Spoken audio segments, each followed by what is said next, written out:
Iyun oyida men jami 8 ta kitob o'qibman. 7 tasi kitob shaklda, bitta donasi esa audio shaklda. Shu kitoblarga 1dan 10 gacha baho beraman. Birinchisi Qalbi singanlarga kitobi.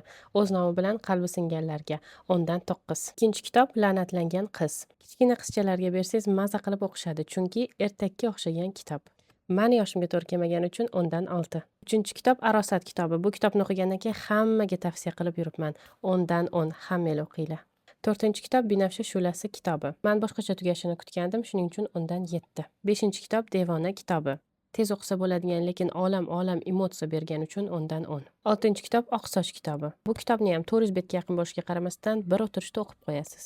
Keskin burilishlar, ya'ni siz kutmagan hodisalar bo'lib ketgani bilan ham qiziqarli, shuning uchun undan 10. Yettinchi kitob Remarkning Lissabondagi tun kitobi. Remarkning ijodidan birinchi o'qigan asarim va keyingi o'qiydigan kitoblarim bundan ham qiziqarli bo'ladi deb o'ylab 10 dan 9.